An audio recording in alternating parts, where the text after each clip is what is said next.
गैर मान्यता प्राप्त विद्यालयों पर सरकार शिकंजा कसने को तैयार है।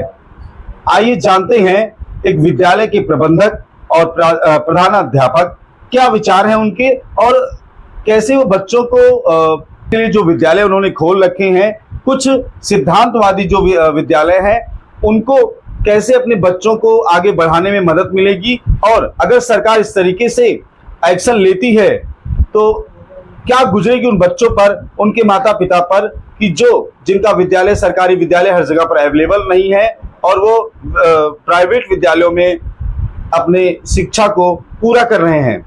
आइए जानते हैं कि क्या दिक्कतें आने वाली हैं और क्या विचार विमर्श होने वाला है।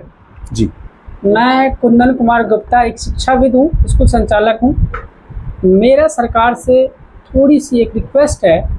सरकार कहते हैं हमारे स्कूल को गैर मान्यता प्राप्त स्कूल है, हमारे जैसे छोटे छोटे से गैर मान्यता प्राप्त, सरकार के लिए गैर मान्यता प्राप्त स्कूल, लेकिन हम 10 साल से 20 साल से जो स्कूल चला रहे हैं, हमें जो मान्यता मिली है वो हमारे समाज ने दिया है कि हमारे बच्चों को आप पढ़ाइए। तो हमें जो मान्यता मिली, हम ऐसा मानते हैं सरकार तो नहीं दिया है, क्योंकि उनके पास उनकी जो लॉजिक है ज़मीन को लेके या फीस स्ट्रक्चर को लेके या और भी कई चीज़ें लॉजिक है, जो फायर ब्रिगेड होना चाहिए, बहुत सारी जो सुविधा होनी चाहिए स्कूल में होना चाहिए।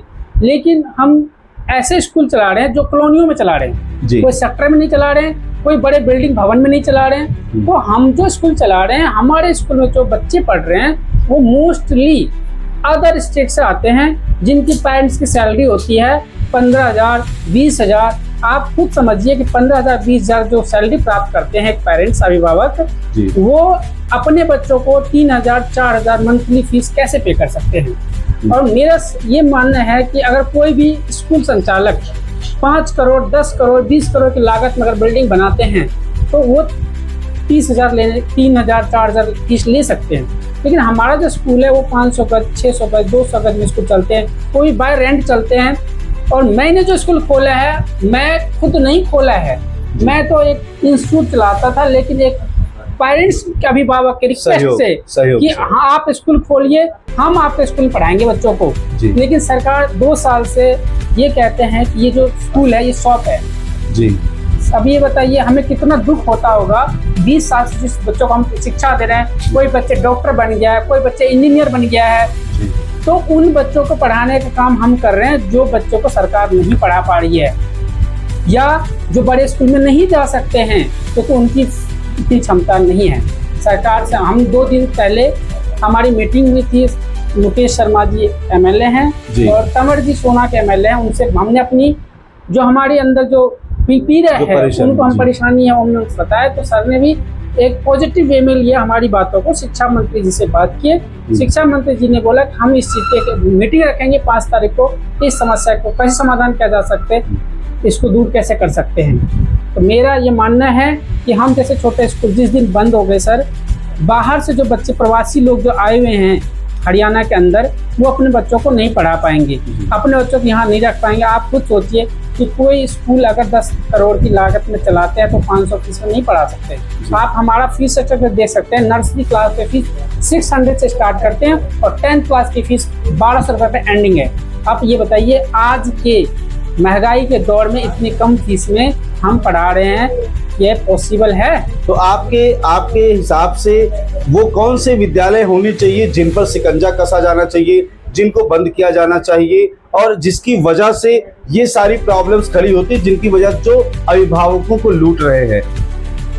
हाँ बिल्कुल, ऐसे स्कूल जो मनमानी तरीके से फीस लेते हैं। हाँ, अब मान लीजिए कि हमारी स्कूल का खर्च है मान लीजिए 2 लाख रुपीज और वो अर्निंग के लिए 5 लाख रुपीज सोच रहे हैं। तो ऐसे स्कूल संचालक को पहले नोटिस देना चाहिए, भाई आपके जो खर्च है वो 2 लाख है और आपके जो फीस स्ट्रक्चर उससे हमें लग रहा है कि 5 लाख की आपकी इनकम है।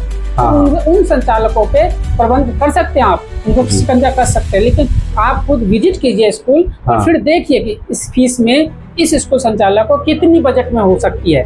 हमारे पास ऐसे अभिभावक है जो 4-4 महीने की फीस भी नहीं देते, साल भर की फीस भी नहीं देते, फिर भी बच्चे पढ़ रहे हैं कंटिन्यू।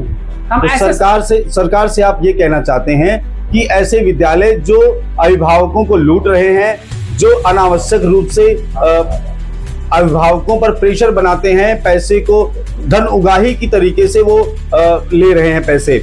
तो ऐसे विद्यालयों के ऊपर शिकंजा कसा जाए और जो क्षेत्रीय विद्यालय है जहां पर संसाधन अवेलेबल नहीं है, जहां पर बहुत कम इनकम वाले गार्जियन या अभिभावक रह रहे हैं, उनको सपोर्ट के लिए आप जैसे विद्यालयों को समर्थन देना चाहिए। देखिए, हम ये नहीं कह सकते हैं कि आप बड़े स्कूल जो हैं उनको आप शिकंजा कसे। हाँ ठीक है, उनकी जो फीस स्ट्रक्चर है, उनके पास जो पेरेंट्स जा रहे हैं उनकी सैलरी ऐसे विद्यालय 3 लाख, उनकी सैलरी 2 लाख 3 लाख 50,000 से अबव होते हैं, और वो पेरेंट्स चाहते हैं कि उस स्कूल में जिम खाना होना चाहिए, उस स्कूल में स्विमिंग पूल होना चाहिए, उस स्कूल में पढ़ाई के अलावा डांस की अलग क्लासेस होना चाहिए। तो देखिए, इन चीजों में जो खर्चे हैं ना बढ़ जाती है, तो वो तो लेगा ही लेगा आपसे इतना। हाँ, तो क्या आपको लगता है कि ऐसे विद्यालयों से IAS PCS लेवल के लोग ज्यादा निकल रहे हैं? क्या सरकार को इन चीजों पे ध्यान देना चाहिए? ऐसा नहीं है। जो स्विमिंग पूल से देखिए, स्टडी तो स्टडी होता है। पेरेंट्स का आजकल है कि भाई हमारे बच्चे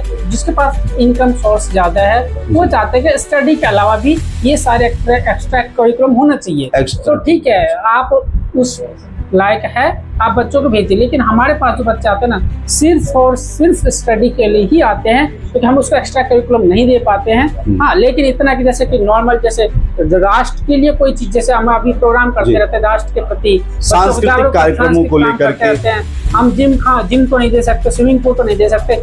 इन बच्चों को जरूरत भी नहीं है, इन बच्चों को आवश्यकता भी नहीं है। हमारे स्कूल से भी बच्चे 100 of 100 मैथ में लेके आए हैं, 96 मैथ में लेके आए। जो बड़े स्कूल में पढ़ते हैं वो भी लेकर आते हैं कुछ बच्चे, कुछ अमाउंट में। ऐसा नहीं है कि वहां से IPS निकलेंगे, हमारे यहाँ नहीं निकलेंगे। जो बच्चे हैं वो हमारे यहाँ से भी IPS बन सकते हैं, उस स्कूल से भी IPS बन सकते हैं। IPS बनने के लिए स्टडी कर सकता है। इन सब चीजों का बच्चों, आजकल मॉडर्न युग आ गया है, तो पेरेंट्स ये सोचते हैं भाई एजुकेशन के साथ साथ ये सभी चीजें होनी चाहिए। तो आप सरकार से एक्चुअली क्या मांग कर रहे हैं? हम मांग ये कर रहे हैं कि जिस प्रकार से आप एक ट्रेन चलाते हैं, उसमें आपने फर्स्ट AC बोगी रखा है, उसके बाद सेकेंड, फिर थर्ड, क्यों आपने इस तरह से एक बिहेव किया है कि भाई फर्स्ट AC में जो जिसकी अच्छी खासी इनकम, फर्स्ट AC एक सीट आपके लिए उनके लिए दिया आपने, उनके हिसाब से आप पैसे ले रहे हैं। फिर आपने second AC, third AC, general, वो ऐसे व्यक्ति को भी आप लेके चल रहे हैं कि जो व्यक्ति 300 रुपए में भी 1200 किलोमीटर तय कर ले और 5000 में 1200 किलोमीटर तय कर ले। आप सब बहुत बुद्धिजीवी लोग हैं आपके देश में, तो बड़े बड़े वो बुद्धिजीवी लोग हैं, तभी तो इस तरह के ट्रैक बनाए हैं इस ट्रेन का। ऐसे हमारे स्कूल में ट्रैक होना चाहिए कि भाई ये स्कूल इतनी फैसिलिटी दे रहा है, इतनी फीस स्ट्रक्चर लेगा। हर स्तर के स्कूलों की अलग अलग स्ट्रक्चर, फीस स्ट्रक्चर सरकार निर्धारित करे। हाँ, निर्धारित करे और वो चलने दे। हम जैसे स्कूल को भी हम ये चाहते हैं RTE के तहत ये कहा गया कि कोई भी बच्चे पढ़ाई से वंचित ना रहे। RTE के तहत कहीं भी लैंड का परफॉर्मा नहीं है। तो आप हमें लैंड के परफॉर्मा हम पूरा नहीं कर सकते, इसलिए हमें ऐसा कुछ विकल्प दीजिए कि हम भी मान्यता ले सकें। हम भी मान्यता ले सकें। हमें ज्यादा नहीं, आप 8वीं तक का मान्यता दे दीजिए। हम अपने स्तर पर कर सकें। हाँ, हम अपने स्तर पे हमारी क्राइटेरिया बनाई जाए कि क्षेत्र के हिसाब से हमारी कैपेसिटी दी जाए, उसके अकॉर्डिंग हम जो है अपनी स्कूल को चला सकें। मौका दीजिए भाई, आपकी 3 साल की हमने आपको मान्यता दे दिया, 3 साल में थोड़ी सी लैंड बढ़ा लीजिए या कुछ फीस स्ट्रक्चर ऐसा कर लीजिए कि हम बढ़ सके, है ना। तो हमारे बच्चे, हमारे जो कॉलोनी बच्चे हैं बहुत खुश है हमारे स्टडी को लेके, पढ़ाई को लेके। हमने आपको दिखाया कि हमारे ऐसे बच्चे हैं जो 100 में से 100 लेकर आए हैं, लेकिन उनको कोई जान नहीं रहा, लेकिन हाँ उनकी व्यक्तित्व, उनके पेरेंट्स, अभिभावक को पता है निखार रहे हैं। तो मेरा सरकार से हाथ जोड़ के रिक्वेस्ट है कि ऐसे स्कूल को परेशान ना कीजिए जो पहले से परेशान होते हैं, जो पहले से फीस स्ट्रक्चर को लेकर परेशान होते हैं। अभिभावक फीस नहीं दे पाते 2-3 महीने, तब भी हम पढ़ाते हैं। हम ऑलरेडी परेशान रहते हैं अभिभावकों से, तो वो इनको फीस स्ट्रक्चर नहीं है। तो हम आप सबसे हाथ जोड़ के विनती करते हैं कि आप ऐसा क्राइटेरिया दीजिए कि जैसे कि आप एक ट्रेन चला रहे हैं हर व्यक्ति के लिए अलग अलग, वैसे हमारे स्कूल के लिए भी हर चीज के लिए एक क्राइटेरिया बना दीजिए। इन क्राइटेरिया में इन बच्चों को इस तरह से आपको मान्यता मिलेगी। स्कूलों की मनमानी देखते हुए हरियाणा सरकार ने काफी ठोस कदम उठाने के निर्णय लिए हुए हैं, जिससे जो भी गैर कानूनी स्कूल चला रहे हैं, अनऑथराइज्ड जो पैसों की लूट मचा रखी है, ऐसे स्कूलों पर शिकंजा कसा जा रहा है। लेकिन वहीं धरातल पर कार्य करने वाले जो प्रबंधक हैं, जो विद्यालय हैं, उन पर वो भी घुन की तरफ पीछे जा रहे हैं। ऐसे विद्यालयों का सरकार को साथ देना होगा, क्योंकि हर स्तर के लोगों को पढ़ाई जरूरी है और हर स्तर के लोग बड़ी बड़े स्कूलों में बड़ी बड़ी फीस दे करके, मोटी रकम दे करके, डोनेशन दे करके एडमिशन नहीं ले सकते। प्रतिदिन जो है वो आने जाने की सुविधा को पर डे जो है एफर्ट नहीं कर सकते हैं। इस वजह से सरकार को इस बात पर एक बार पुनर्विचार करना चाहिए कि ऐसे विद्यालयों के लिए क्या क्राइटेरिया बनाई जाए, या क्षेत्रीय विद्यालय जो भी प्राइवेट तरीके से चलाए रहे हैं उनको एक क्राइटेरिया, एक लिमिटेड जो है संख्या दी जाए कि जिसको लेकर के वो अपने क्षेत्र को डेवलप कर सके, क्षेत्र के बच्चों को आगे बढ़ा सके। उनको जरूरत की जो देशभक्ति है, सांस्कृतिक कार्यक्रम है और जो शारीरिक कार्यक्रम है उनको लेकर के वो उनको जागरूक कर सके, उनको आगे बढ़ा सके, लेकिन धन उगाही से बच सके और हर स्तर का इंसान एक अच्छी और उच्च शिक्षा प्राप्त करने योग्य बन सके। बने रहिए सुपर नेशन न्यूज के साथ। मैं विवेकानंद त्रिपाठी, गुरुग्राम, हरियाणा।